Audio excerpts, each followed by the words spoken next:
समुद्र मंथन एपिसोड 2। भगवान विष्णु का उपदेश।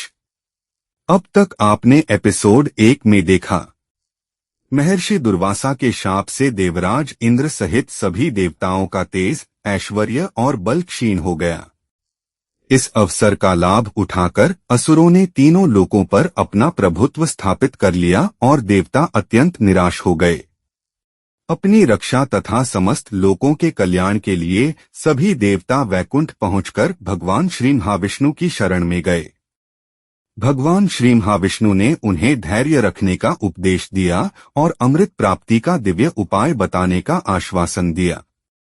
यहीं से एपिसोड 2 का प्रारंभ होता है। भगवान श्री महाविष्णु ने कहा, हे देवताओं, यह समय बल प्रयोग का नहीं बल्कि धैर्य, बुद्धि और नीति से कार्य करने का है। अमृत की प्राप्ति के लिए कुछ समय तक असुरों के साथ संधि करो और उनके साथ मिलकर कार्य करो। समय आने पर धर्म की ही विजय होगी, यह निश्चित है।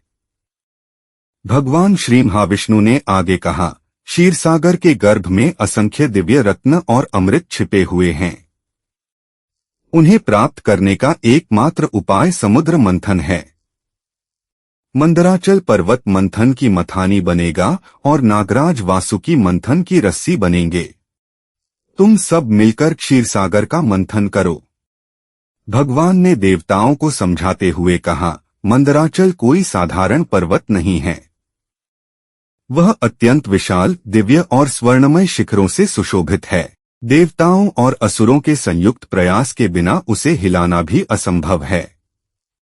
इसी महान पर्वत को समुद्र मंथन की धुरी बनाया जाएगा। उन्होंने आगे कहा, नागराज वासुकी महर्षि कश्यप और माता कद्रू के पुत्र हैं। वे समस्त नागों के अधिपति हैं। उनका विशाल और दिव्य शरीर मंदराचल पर्वत को चारों ओर से लपेटने योग्य है।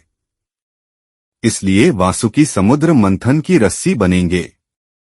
भगवान श्री महाविष्णु ने देवताओं को उपदेश देते हुए कहा, एक बात सदैव स्मरण रखना, क्रोध मत करना, लोभ मत करना और अहंकार से दूर रहना। धैर्य तथा संयम बनाए रखना। उचित समय आने पर मैं स्वयं तुम्हारी सहायता करूंगा। भगवान के ये दिव्य वचन सुनकर सभी देवता श्रद्धा से नतमस्तक हो गए और बोले, हे जगत पालक, आप ही हमारे रक्षक हैं। आपकी आज्ञा का हम पूर्ण श्रद्धा से पालन करेंगे। आपकी कृपा से ही धर्म की विजय होगी। भगवान श्री महाविष्णु ने सभी देवताओं को अभय प्रदान किया। उनका दिव्य स्वरूप तेजस्वी प्रकाश में विलीन होने लगा और कुछ ही क्षणों में वे अंतर्धान हो गए। भगवान के आशीर्वाद से देवताओं के हृदय अब भय से नहीं बल्कि नई आशा और उत्साह से भर चुके थे। भगवान की आज्ञा लेकर इंद्र सहित सभी देवता वैकुंठ से प्रस्थान करने लगे। अब उनका लक्ष्य स्पष्ट था, असुरराज बलि के पास जाकर संधि का प्रस्ताव रखना। कुछ समय पश्चात देवगण असुरराज बलि की भव्य सभा में पहुंचे।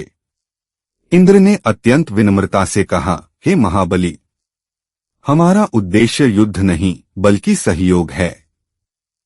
आइए हम सब मिलकर क्षीरसागर का मंथन करें। जो अमृत प्राप्त होगा उसका लाभ देव और असुर दोनों को समान रूप से मिलेगा। इंद्र का प्रस्ताव सुनकर पूरी सभा में गहरा मौन छा गया। असुर सेनापति गुरु शुक्राचार्य और सभा में उपस्थित सभी असुर एक दूसरे की ओर देखने लगे। असुरराज बलि गंभीर विचार में डूब गए। अंततः असुरराज बलि ने अपना निर्णय सुनाने के लिए सभा की ओर दृष्टि उठाई। सभी देवता और असुर उत्सुकता से उनकी ओर देखने लगे। क्या असुरराज बलि देवताओं का यह प्रस्ताव स्वीकार करेंगे या फिर एक नया संघर्ष प्रारंभ होगा? अगले एपिसोड में देखिए। समुद्र मंथन एपिसोड 3। मंदराचल पर्वत और नागराज वासुकी। देवता और असुर विशाल मंदराचल पर्वत को कैसे उठाएंगे? भगवान श्री महाविष्णु उनकी सहायता कैसे करेंगे? नागराज वासुकी समुद्र मंथन की रस्सी बनने के लिए कैसे तैयार होंगे? और जब समुद्र मंथन आरंभ होगा तब क्या होगा?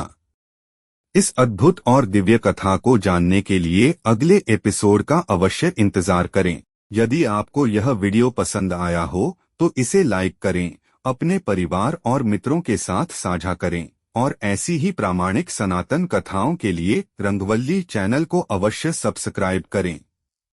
ओम नमो नारायणाय। जय श्री हरि।